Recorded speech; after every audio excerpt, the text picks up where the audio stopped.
อัปเดตการขายก๋วยเตี๋ยวให้เบิ่งจ้ะก็พอได้ขายไปเรื่อยๆอยู่พี่น้องเพื่อค่ำกะคือสิได้หลายถ้วยอยู่ดอกใครกลัวอยู่ละเนาะพี่น้องเพราะว่าอาหารการกินเพิ่นก็เริ่มเบิดแน่แล้วตามฤดูกาลก็ได้เพิ่นก็เริ่มสิหันมากินก๋วยเตี๋ยวละโอ้ยมาจ้องงั้นตู้ดิเบิ้งอำลาพระจากเลยจ้ะพี่น้องขอบคุณทุกกำลังใจขอบคุณทุกไลค์ทุกแชร์เด้อจ้าหาล่างกระดูกกันฮอตตื่นได้นี่พี่น้องบ่ายโมงเลยเจ๊ เผาซะก่อนเด้อเผาแบบเนาะพี่น้องไปแล้วจ้ะ พี่น้อง จะเข็นคนล่อให้บ่พี่น้อง ปวดแขวจนให้นี่เบิ่งแน่นี่โอ้ยลูกเอ้ยอีต้นเด้ว่ากันหัวหน้าปั้นข่าวก็โทรมาว่าให้เตรียมโตเด้อตอนบ่ายสิออกปั้นข่าวไปบ่ไหวแล้วน้องบอกไปบ่ไหวแล้วปวดแขวแห้งอยู่นี่พี่น้องข้างหึมอยู่นี่เฮ็ดแนวใดโอ้ยจะเฮ็ดได้ไปถอนบ่จังสิเซาเหรอมาถอนบ่มันเซาอยู่ปักช่องมีอยู่บ่อนถอนน่ะอยู่คลินิกบ่แม่นคันเจ็บตอนเจ็บนะเขาบ่ทอนแม่นแต่ว่าต้องตอนมันปกติพุ่นแหละบ่ได้แล้วลูกต้องไปถอนแล้วลูกพอมันหายปวดหายบวมปกติต้องไปถอนแล้วสบายดีรอบบ่ายเด้อจ้ะพี่น้องจ๋ายินดีต้อนรับสู่ช่องแม่น้องบอยคือเก่าคือเดิมจ้ะน้องบอยปวดแขนพี่น้องป้าพี่น้องเอ้ยซอยแน่พุ่นเมื่อกี้บี้ให้เห็นแม่เปิดกล้องมาหยุดจึก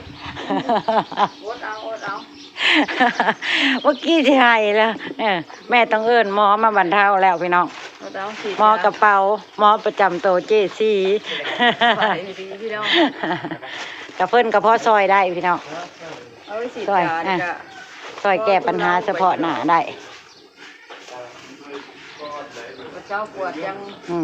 สิออกพาดเข่าออกบ่ได้น้องบอยน้องซ้ายล่ะสิออกแทนจ้ามื้อนี้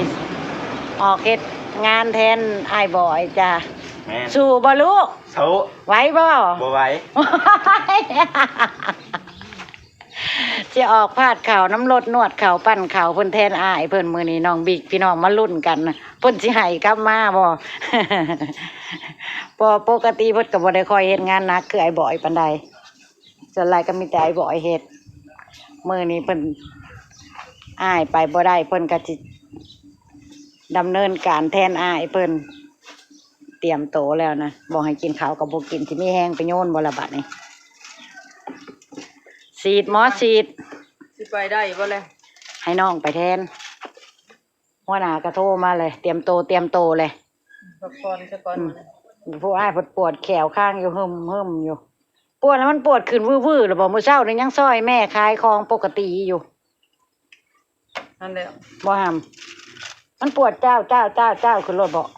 แม่นเศษอาหารลงบ่เศษอาหารเข้าไป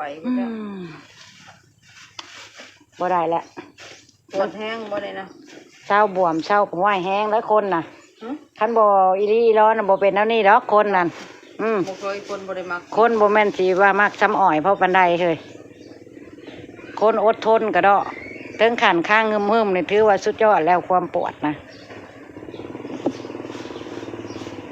อดเอาลูกจะน้อยหมอฉีดยาให้แป๊บนึงฉีดเอาก่อนพี่น้องประบัวจีให้เพิ่นไปถอนออกจื้อดอกให้มันเช้าบวมเช้ายังก่อนจะให้พ่อพาไปก่อนเกี่ยวเขานี่แหละสั่นบ่ได้ดอกไปถอนในบักจองบ่ได้แพงบ่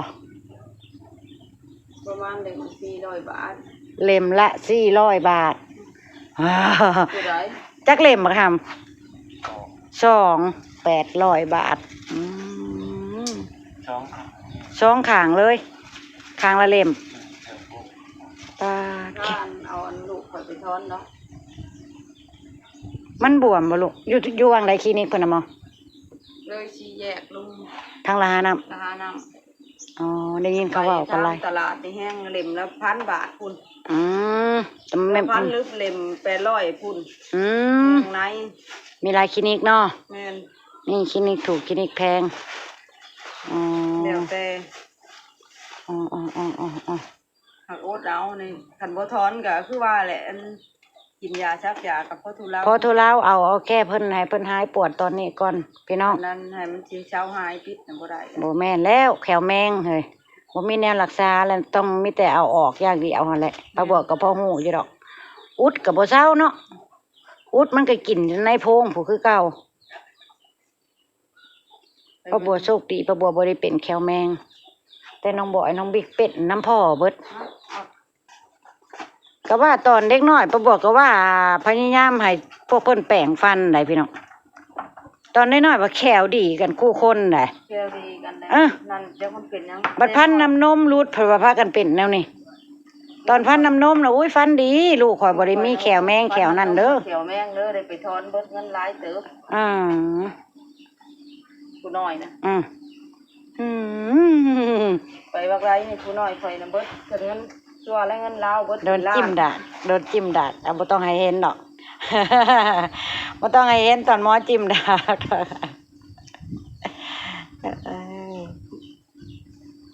เอา2 เข็มปวดยานั่นแหละบ่อยู่อีนี่ได้เจ็บกลางคืนเขาบ่ได้นอนได้ เอาคือกันน่ะและน้องบิ๊กน่ะอีแม่อยู่ ตะกี้ก็บ่ว่า แม่ก็จะอยากเฮ็ดอะไรแล้วเนาะปวดแขวเฮ้ยจะกินซอยอะไร โทรหาลูกก็ ลูกมาต่ำพักเทียมให้อมกะมันก็บ่นั่นแหละเนาะ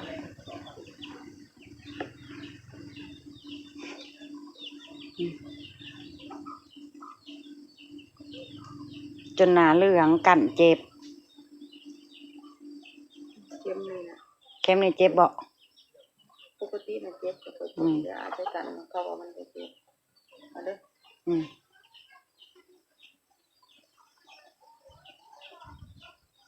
อืม เจ็บบ่ฮะ ป้าบัวคิดว่าลูกป้าบัวสิบ่เป็นพันแขวแมงละได้เป็นนั้นแมงกินฟันละได้พี่น้อง ผู้เบา เพราะว่าตอนเด็กๆอ่ะพ้องนับป้าบัวแบบว่าพยายามแบบให้เขาแปรงฟันตลอดเวลาหลังอาหารน่ะเด้ตอนฟันน้ำนมว่าโอ้ยบ่ได้มีเด้อว่าสิเป็นจุดเป็นดำคือเด็กน้อยทั่วไปนะ ไป อ๋อ พัง อ่ะ พังควงอันนี้บดอันนี้บริพังเลยลูกไป บัดใหญ่มาเพราะว่าพากันเป็นนั่นนี่ทั้งอ้ายทั้งน้องได้น้องบิ๊กก็เป็นเนี่ยเดี๋ยวคิดค่าเสียหายกับคุณหมอก่อนพี่น้องไปแล้วลูกชายหลาข่อย หมดแล้วกูเจ็บ ออกงานแล้ว น้องบิ๊กไปออกงานแทนอ้ายแล้วจ้า สู้บ่ว่าไว้บอกบ่ไว้ตอบแม่ น้องบิ๊กสู้ลูกสู้มาว่า บัดแม่ว่าไว้บ่ไหว เบิ่งแหน่อันนี้ฮอกกระตื่นพี่น้อง ห้องกระตือนวะ แจ้งข่าว เอาจับให้แน่ อะไรสิไปอัน บอกน้ำพี่น้ำน้อง แล้วก็เด้อกันบ่ซับ จ้าบริเป็นยังใช้ซากกุย ไอ้ซักเดี๋ยวมันตุ้ย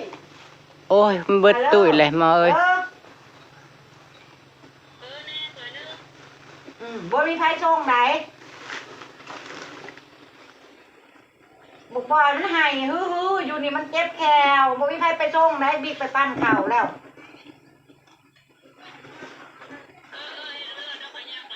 ย่างมาปรุงเอาเด้อย่างมาเอาเลยใกล้นี่ จักสวยจัง ลูกค้ากระถาง2 ถ้วยส่งบ่พี่น้องส่งจ้าแต่มีค่าส่งป้าบัวมีกฎของป้าบัวอยู่จ้าแจ้งลูกค้าไว้ตลอด โจพี่กระต่ายแล้วโจพง ถ้า4 ถึง 5 ถ้วยขึ้นไปป้าบัวส่งฟรีจ้าแต่ว่าถ้าต่ำลงมาหาแล้วป้าบัวมีค่าส่งแต่ส่วนรายกับลูกค้ามันก็ใช้ส่งอุ้ยพี่น้องป้าบัวก็ขายดีอยู่ใดนี่ลงเครื่องหม้อแล้วจ้าพี่น้องมื้อนี้ถือว่ามื้อแรกแห้งมานอยู่จ้ามานอยู่จ้าสิเบิดแล้วจ้าเครื่องเลย ข้าวก่อน กินโลดเดี๋ยวป้าบัวก็สิเฮ็ดก๋วยเตี๋ยว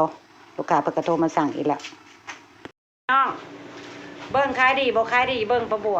ยังอยู่ในชุดนอนอยู่จ้ะมื้อนี้น่ะบ่แม่นขายดีดอกชุดละมุกซื่อๆ ลูกก็จ้าอีหยังดูดีๆก็ปวดแขวคือมามือหายโป๊ะ บิ๊กนะ บ่อยติ๊ก เอา บิ๊กไปแทนจังหวัดนั้นบ่มีจังหวัดบ่มีผู้ส่งเพิ่นเด้ ไปนอนเล่นอยู่ในหันลองเพลง เออ อยู่ ไปส่งมันเขาเปียก เออ ไป ช่วงกระเปียแล้วก็ไปโดนเติมแม่ว่าก็ไปเฮิงได้เล่นน้ำอันตุนะว่ะมาบ่เฮิงผมปวดแขว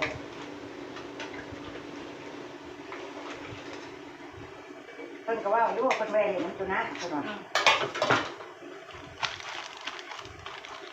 พี่เนาะก๋วยเตี๋ยวปลาบัวทงหนึ่งประมาณนี้กันคนในบ้านซื้อก็สิบ่แยกน้ำแยกต้นก็สิใส่แล้วนี่เลยพี่น้องเพราะว่าเพิ่นมาปรุงเอาแล้วเพิ่นก็เมื่อหอนเฮือนเพิ่นก็เทกินโลดเนาะเอาไปปรุงพอแล้วใหญ่ห้างข้าวปรุงแซ่บๆที่เมืองน้ำก่อนเด้อน้องโนเอ้ย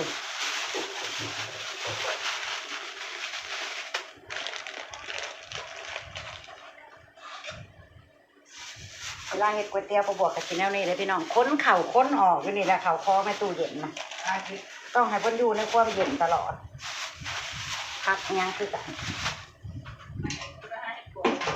สิเฮ็ดแล้วก็เอาออกมาเฮ็ดแล้วก็เก็บไว้คือเก่าไปให้เฮ็ดปวกไม่ได้ขายเพลินแล้วบ่มีโอกาสได้ไปไซดอกมื้อนี้นั่นเบิดซีดแต่น้องพี่น้องถ้าขายก๋วยเตี๋ยวแล้วก็อยู่คลองม่องเพราะว่าน้องบอยก็มีงานก็รอบ่ฮู้ว่ารถปั้นข้าวเพิ่นสิโทรมาตอนใดหั่นเด้ไปไสก็บ่ได้แล้วบัดนี้น้องบอยออกงานปั้นข้าวแต่ว่ามื้อนี้ไปบ่ได้ปวดแขวแล้วก็ให้น้องบิ๊กไปแทนว่านั่นได้น้องเสลาไปแทนอ้ายมื้อนี้ปลาบัวก็ลุยอยู่หานพ่อใหญ่พรก็ไปรับจ้างเกี่ยวข้าวพี่น้องเอ้ยชีวิตครอบครัวปลาบัว เพื่อปากเพื่อท้องเนาะพี่น้องว่ากับเว้นหน้าเห็นหนวดเพื่อปากเพื่อท้องเฮ็ดได้ทุกอย่างเอาอยู่บ่พักร้อยพักมาทั่วยังนี่แหละเอาบ่โอเคเอาไปว่าปะบัวกะอำลาพระจากเลยจ้ะพี่น้องเก็บคลิปนี้ไว้สำเร็จแล้วเด้อจ้ะเด้ออัปเดตการขายก๋วยเตี๋ยวให้เบิ่งจ้ะก็พอได้ขายไปเรื่อยๆอยู่พี่น้องเพื่อค่ำกะคือสิได้หลายถ้วยอยู่ดอกใครกลัวอยู่ละเนาะพี่น้องเพราะว่าอาหารการกินเพิ่นก็เริ่มเบิดแน่แล้วตามฤดูกาลก็ได้เพิ่นก็เริ่มสิหันมากินก๋วยเตี๋ยวละโอ้ยมาช่องยังตู้ดิเบิ้ง อำลาพระจากเลยจ้ะพี่น้องขอบคุณทุกกำลังใจขอบคุณทุกไลค์ทุกแชร์เด้อจ้าหาล่างกระดูกกัน ฮอตตื่นได้นี่พี่น้อง